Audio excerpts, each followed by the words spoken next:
You are fired. Du bist gefeuert. Du kannst mich nicht feuern, denn ich kündige. So lief der Dialog ab in der Garderobe nach der Midnight Show, der Closing Show vom 3. September 1973, als Elvis seine Konzertreihe in Las Vegas im Sommer 73 beendete. Und wir tauchen heute tief ein in dieses Las Vegas Engagement, in die letzte Show, die Elvis gab, und zwar am 3. September 1973. Eine bedenkenswerte Show, die uns jetzt der Memphis Recording Service hier mit dieser wunderbaren Doppel-LP und einem 2-CD Deluxe Set präsentiert. Erlebt mit einer der seltsamsten Elvis-Shows aller Zeiten und erlebt mit, wie Elvis Presley auf volle Attacke zu seinem Arbeitgeber Hilton Hotel geht. Alles hier in meinem Review in der neuesten Ausgabe von In Elvis Veritas. Elvis Presley. Ja, ich bin Gerd von In Elvis Veritas und begrüße euch ganz herzlich zu einem neuen Video, zu einem Review von der neuen Veröffentlichung vom Memphis Recording Service von der Doppel-LP Elvis Closing Night 1973. Eine bemerkenswerte Show, die darin gipfelte, dass, als sie zu Ende war, Elvis in seine Garderobe zurückging, dort einen heftigen Streit mit seinem Manager Colonel Tom Parker hatte, ihn feuern wollte, woraufhin der Colonel gesagt hatte: Du kannst mich nicht feuern, ich kündige. Wie es dazu kam und was diese Show damit zu tun hat, das werden wir jetzt in dem Review hier hören. Ja, zwischen dem 7. August und dem 3. September 1973 hatte Elvis wieder einmal 57 Shows im Hilton Hotel, im früheren International Hotel in Las Vegas gegeben. Es war eine Konzertreihe, die eigentlich in dieses Jahr 1973 von Elvis typisch hineinpasste. Es war kein gutes Jahr, es startete fulminant mit Aloha from Hawaii, aber danach ging es musikalisch doch ziemlich bergab. Elvis hatte im Jahr 1973 eine relativ große Durststrecke, künstlerisch wie auch menschlich. Die Scheidung von Priscilla war im Herbst 1973 dann vollzogen. Und in dieser Phase bewegen wir uns jetzt mit dieser Show, die uns der Memphis Recording Service hier präsentiert. Und wir müssen einfach sehen, dass Elvis zu dieser Zeit wirklich, ich sage jetzt mal, unterdurchschnittlich performte. Und diese Show stellt für mich, bei allem, was ich bisher gehört habe, ich kenne natürlich nicht jede Elvis-Show, doch einen, möchte fast sagen, einen Tiefpunkt da von dem, was ich von Elvis erlebt habe. Aber der Reihe nach, wir werden uns jetzt einmal die ganze Show vornehmen, und zwar nicht Song für Song, das würde den Rahmen sprengen, aber ich möchte doch auf die wichtigen Eckpunkte zu dieser Show eingehen. Bevor wir das aber tun, denkt wieder dran, falls ihr es noch nicht getan habt, gebt mir einen Gefällt mir, abonniert meinen Kanal und aktiviert die Glocke, dann verpasst ihr nichts mehr. Wir sind jetzt schon bei 860 oder 80 Abonnenten. Ihr wisst, die magische Marke 1000. Helft mir, sie zu knacken, empfehlt den Kanal weiter, und wenn ihr es noch nicht getan habt, abonniert ihn. Dankeschön schon mal dafür. Dazu muss ich gleich mal auf einen Einwand eingeben, den ein User hier in den Kommentar beim letzten Video reingeschrieben hat, der also meinen Kanal bezeichnet hat, also es wäre rein kommerziell. Ich muss fast lachen drüber, denn dieser Kanal ist überhaupt nicht kommerziell. Ich werde überhaupt nicht dafür bezahlt und ich habe auch noch keinen einzigen Cent mit diesem Kanal verdient. Was ich bekomme ist, ich bekomme manche Veröffentlichungen etwas früher. Danke an Michael Born vom TCP Shop. Das ist jetzt aber auch schon die einzige Werbung, die ich hier mache. Und kann damit die Reviews machen, aber ich zahle meine Dinge genauso, wie ihr sie bezahlt, und von daher finde ich diesen Vorwurf hat mich etwas geärgert, das sage ich jetzt ganz ehrlich, aber deshalb nutze ich auch die Gelegenheit, das mal klarzustellen. Und die Marke 1000, ja, es ist richtig, dass man bei YouTube ab 1000 Abonnenten tatsächlich seine Videos monetarisieren kann, Aber wenn ihr mal meine Videos genau anschaut, dann werdet ihr feststellen, dass ich immer wieder Musikbeispiele bringe, was viele andere YouTuber ja nicht machen. Und sobald ich Musikbeispiele bringe, dann kann ich das Video in der Regel nicht monetarisieren. Mir geht es ja auch überhaupt nicht um das Geld. Also das möchte ich an der Stelle einfach mal betonen. Ich möchte für euch gute, qualitativ hochwertige Videos produzieren mit gut recherchierten Informationen. Das ist mein Anspruch, das ist mein Anliegen, und wer mir hier Kommerzialität unterstellt, der könnte nicht falscher liegen. So viel dazu in eigener Sache. Gerade die ersten 7 Tracks, die wir auf diesem Album bekommen, genau genommen sind es 8, weil ein Monolog als Track zählt, aber das ist jetzt mal egal, stammen aus der Dinner Show, also nicht aus der eigentlich letzten Show. Erst ab Track 8 bzw. 9 bekommen wir tatsächlich die Songs von der letzten Show. Das heißt, die letzte Show wurde nicht vollständig aufgenommen, zumindest nicht in einem hochwertigen Mischpult-Sound. Um eins gleich vorwegzunehmen, bei den ersten 7 Tracks, die also in der Dinner Show entstanden sind, ist Elvis' Stimme sehr, sehr undeutlich, wenn er spricht. Man hat den Eindruck, er ist ja fast betrunken, aber wir wissen, dass Elvis keinen Alkohol getrunken hat, kein Alkoholiker war. Also wir müssen das wohl eher auf die Medikamente schieben. Bei der Closing Show, Closing Night, also das sind ja, ich sag mal, 3/4 des Anteils auf diesem Album hier, ist es dann etwas besser, was aber nicht unbedingt jetzt die künstlerische Qualität betrifft. Okay, gehen wir also der Reihe nach durch. Bereits bei CZ Rider bekommen wir einen Eindruck, in welche Richtung diese Show geht. In eine relativ chaotische. Wir erleben einen Elvis, der unsauber singt, einen Elvis, der keine Power in der Stimme hat, der die Buchstaben, die Wörter sehr undeutlich ausspricht.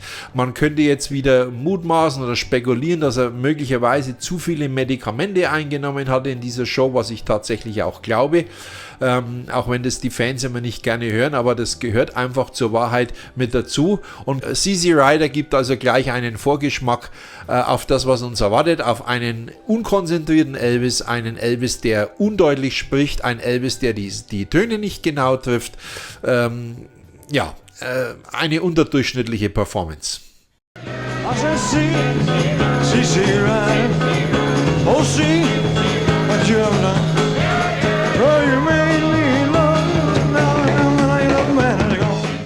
Bereits während You Gave Me a Mountain geht das Desaster, hätte ich fast gesagt, schon los. Elvis ist unzufrieden mit der Anlage. Er beklagt ein ständiges Feedback. Man hört es auf der Aufnahme allerdings nicht oder nur kaum. Aber das will ich jetzt gar nicht mal in Frage stellen. Und er geht dann so weit, dass er also bei You Gave Me a Mountain tatsächlich Kritik an der Anlage übt. She took my reason for living. The sound system is hotel with an M. Danach wiederum hat er wohl ein schlechtes Gewissen, dass er Bill Porter, seinen Sound Engineer, möglicherweise, dass der das in die falsche Kehle bekommen hätte. Das ehrt ja Elvis wieder, und er entschuldigt sich nicht, aber er stellt es klar und betont noch einmal, dass sein Sound Engineer Bill Porter eine exzellente Arbeit leistet, was das Las Vegas Publikum auch mit Applaus quittiert. I was on a kidding album. My sound engineer is Mr. Bill Porter. He does a fantastic job of getting all the sound up here.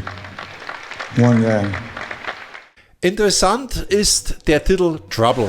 Von Trouble haben wir ja nur ganz, ganz wenige Live-Versionen, aber man muss natürlich ganz klar und deutlich sagen, dass diese Fassung hier, die interessant ist, mit dem Las Vegas Orchester, in keinster Weise an die Fassung aus dem 68 Comeback Special herankommt. Da liegen in jeder Hinsicht Welten dazwischen.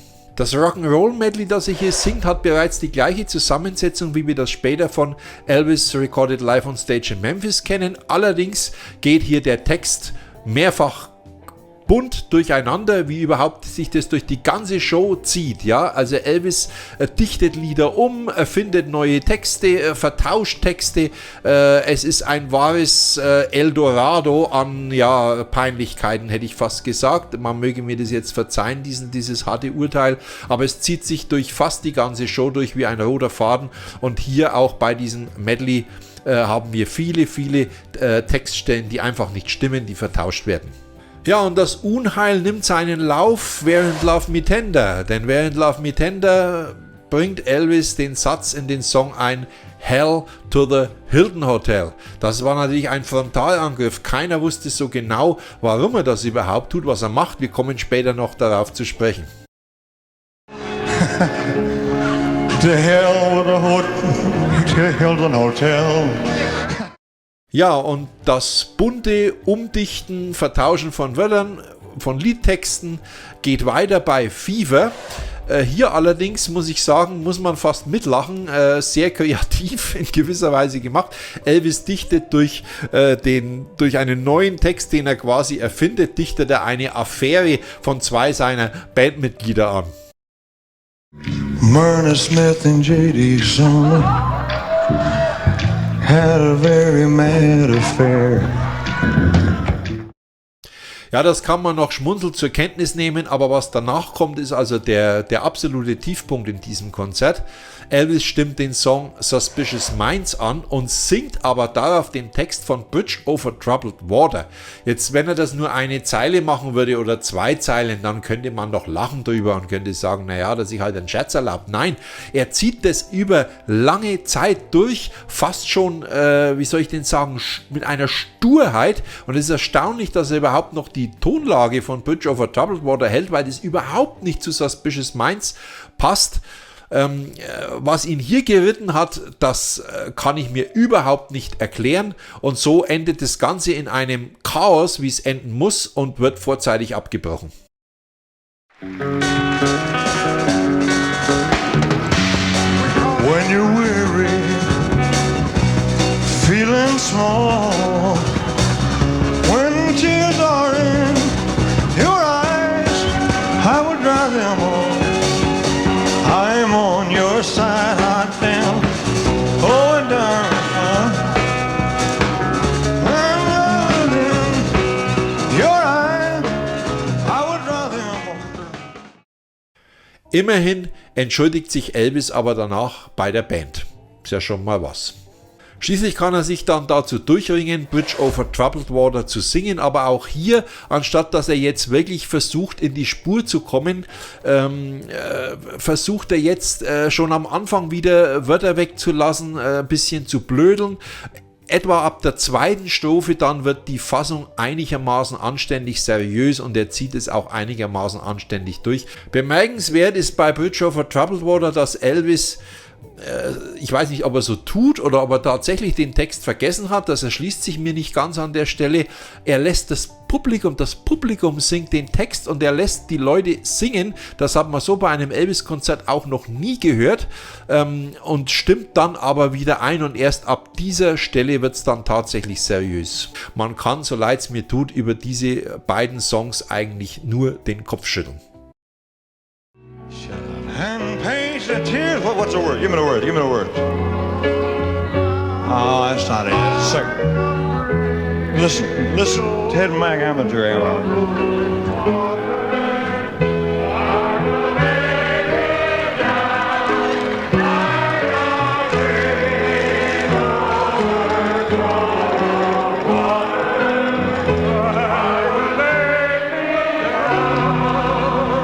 Very nice. Thank you very much.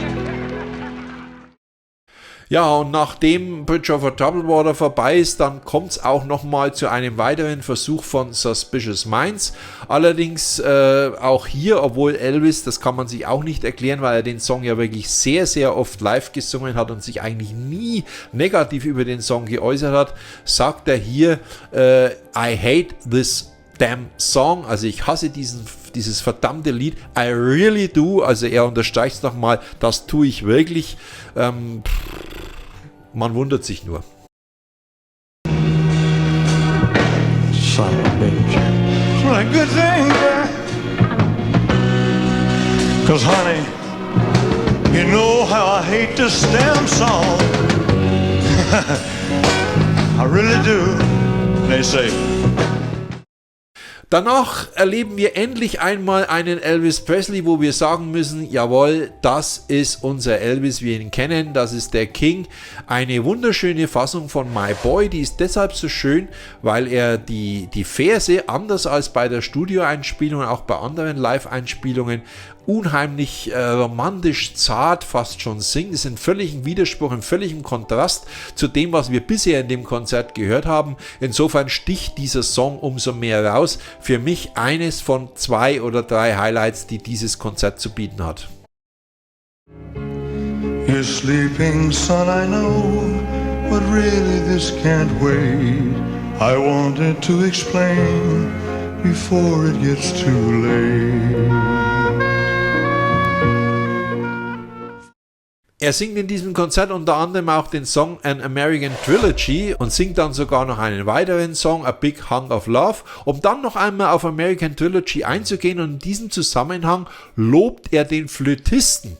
Da spricht er mir aus der Seele, der Flötist, der ja in der Aloha Show haben wir ihn gesehen und so weiter, immer wunderbar dieses Solo spielt, und ich bin ja selbst jemand, der Blasinstrument spielt, wenn auch Trompete, aber ich weiß, dass das nicht einfach ist, ja, wenn man aufgeregt ist und hat so ein Solo, das ist wirklich nicht einfach zu machen. Auch für Profis ist es nicht unbedingt so, ich sage jetzt mal einfach so, ja, mit links. Nur, was mich daran stört, ist, was heißt, es stört mich nicht wirklich, aber ich finde es etwas merkwürdig, dass er sagt, er hat dieses Solo noch kein einziges Mal verpasst, der Flötist, denn das stimmt nicht. Denn wer von euch die Aloha Rehearsal Show kennt, da patzt der Flötist an einer Stelle.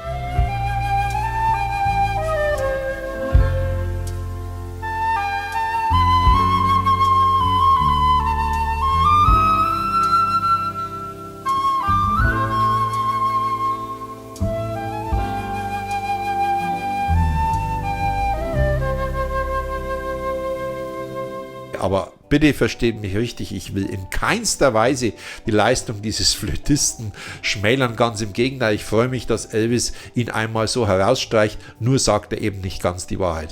Ja, wir hören eine anständige Version von The First Time Ever I Saw Your Face. Das kann man gut anhören, ragt nicht heraus, aber ist solide, ist anständig gesungen.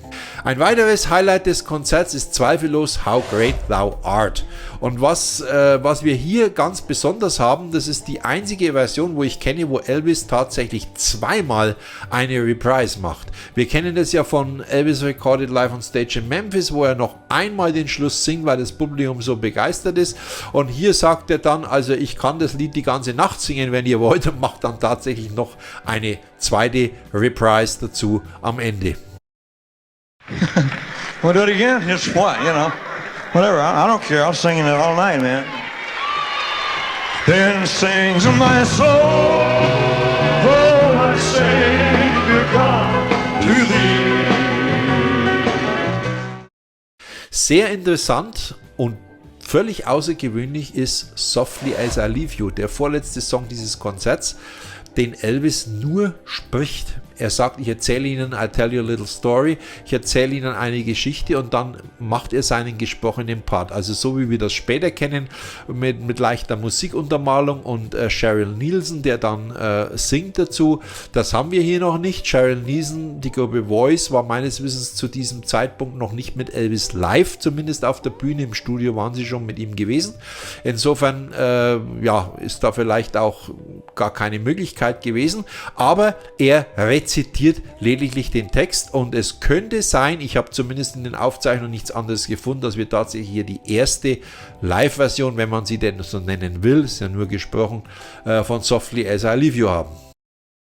I'll tell you a story.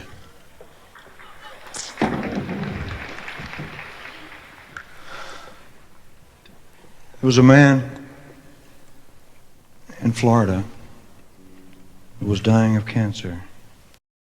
Ja, und die Show geht zu Ende wie fast jede Elvis-Show mit Can't Help Falling in Love. Nichts Besonderes, ganz normal gesungen. Ja, und dann geht der Vorhang runter und dann kommt dieser Moment, der natürlich auf der Platte nicht zu hören ist, wo Elvis in seine Kabine geht und er mit Colonel Parker einen Streit hat. Elvis erzählt eine kleine Geschichte dem Publikum. Er zeigt eine Kette vor, die er um den Hals trägt und sagt, die hat er vom Hilton Hotel geschenkt bekommen, weil er eine Zusatzshow am 2. September gemacht hat. Da hat er nämlich morgens um 3 Uhr, wie er das ähnlich auch in Lake Tahoe gemacht hat, eine zusätzliche Show eingeschoben. Und er zeigt diese Kette und er erwähnt in diesem Zusammenhang einen Mario. Applaus im Publikum brandet auf von den Mitarbeitern des Hotels. Und dieser Mario soll gekündigt werden, sobald das Elvis-Engagement vorbei ist. Und da sagt Elvis, da drückt er sich noch gewählt aus, er will nicht despektierlich sein gegenüber dem Baron Hilton. Er möchte einfach nur darauf hinweisen, dass er doch den Mario nicht entlassen soll, dass er ihn behalten soll. Aber mit dieser Freundlichkeit ist es schnell vorbei, als er Mystery Train Tiger Man anstimmt. Mystery Train geht noch ganz normal und als die Band dann in Tiger Man übergeht, dann fängt er plötzlich das Sprechen an und sagt, dass das Hilton Hotel jetzt mal genau zuhören soll und dann kommt eben die Textpassage I'm the King of the Jungle, they call me the Tiger Man, also ich bin der König des Dschungels, man nennt mich den Tigermann. If you cross my path, you take your own life in your hand. Also wenn du mir in die Quere kommst, dann bist du selbst schuld oder dann bist du selbst für dein Leben verantwortlich. Also eigentlich eine klare Drohung, wenn man so will, die Elvis hier ausspricht. Und das wiederum hat das Fass mit dem Colonel zum Überlaufen gebracht. This next song is dedicated to the hierarchy, the staff of the Hilton Hotel. I'm the king of the jungle, they call me Tiger Man. I'm the king of the jungle, they call me Tiger Man. If you cross my path, you take your own life in your hand. Es kam in der Garderobe zu einem großen Streit und Elvis wollte den Colonel feuern, aber der Colonel sagte, du kannst mich überhaupt nicht feuern, denn ich kündige.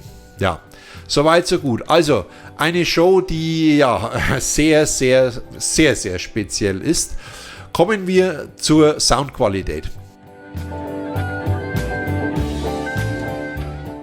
Wir bekommen also 2 LPs. Die Sammler bekommen sie wieder in einem klaren Vinyl. Für Sammler über die Fanclubs bzw. über den TCP-Shop zu beziehen, die Clear Vinyl Version. Und ich muss sagen, beide LPs klingen ausgezeichnet. Also natürlich ist es ein Soundboard-Mitschnitt, es ist keine Mehrspuraufnahme von RCA, aber wir bekommen hier tatsächlich eine sehr, sehr gute Soundqualität geboten, die sich durch die Bank gut anhört. Auch ein schöner Stereo-Effekt, aber es scheint tatsächlich auch schon eine Stereoaufnahme gewesen zu sein, denn es fehlt auf dem Cover der Vermerk, der sonst beim Memphis Recording Service eigentlich immer mit dabei ist, dass das Konzert erstmal in Stereo präsentiert wird. Der fehlt hier, denn wir haben das Konzert tatsächlich schon einmal von FTD bekommen. So ehrlich muss man sein. Ja, Fazit zu der Veröffentlichung. Ich fange mal an mit der LP-Version. Bei der LP-Version bekommen wir wie immer leider, wie ich bedauern möchte, kein Booklet dazu. Bei der 2 CD Deluxe Version bekommt ihr auch noch ein Booklet mit dazu. Wer also das gerne haben möchte, der sollte zur CD-Version greifen. Was ist zu den Shows selbst zu sagen? Ich habe es ja schon bei den Einzeltracks erwähnt. Wir erleben eine, ich sag mal, durch die Bank schwache Elvis-Show, die aber trotzdem interessant ist, weil sie so außergewöhnlich ist. Elvis ist hier völlig abgedreht in dieser Show und er erfindet Texte, er dichtet um. Ich habe alles erwähnt. Es ist interessant, das anzuhören, aber vom künstlerischen Standpunkt her muss ich sagen, 90% oder 95% des Konzerts sind absolut unterdurchschnittlich, aber eine gute Tonqualität und auch die Historizität dieses Konzerts. Immerhin war das die Show, die dazu geführt hat, dass Elvis und Colonel Tom Parker sich zumindest für wenige Tage getrennt hatten, was ja nur einmal vorkam während der ganzen Zeit, in der sie zusammen waren. Macht diese Show natürlich wertvoll und wichtig, und wer sie von euch von FTD damals noch nicht hatte, der sollte jetzt zugreifen. Meiner Meinung nach gehört sie in das Regal rein, auch wenn ich so ehrlich bin, ich werde mir sie nicht allzu oft anhören. Eine kuriose Show, zweifellos. Ja, ich danke euch, dass ihr wieder mit dabei wart für die heutige Episode. Ich wünsche euch eine gute Zeit. Wir sehen uns natürlich nächste Woche wieder. Wer sich von euch noch nicht beteiligt hat, ich habe auf meinem Kanal bei der Community eine Umfrage drin. Stimmt einfach noch mit ab. Da geht es darum, was möchtet ihr am liebsten von mir hören. Reviews, wie wir es jetzt gerade machen, oder Background Stories zu Songs oder Livestreams oder was auch immer. Es wird auch im Oktober ein interessantes Interview wieder geben mit einem Mann, der also aktiv an Elvis-Veröffentlichungen mitarbeitet. Mehr verrate ich jetzt aber zu dem Zeitpunkt noch nicht. Würde mich freuen, wenn ihr dann auch wieder damit dabei seid. Bis nächste Woche. Ciao und Servus, euer Gerd. Long live the King.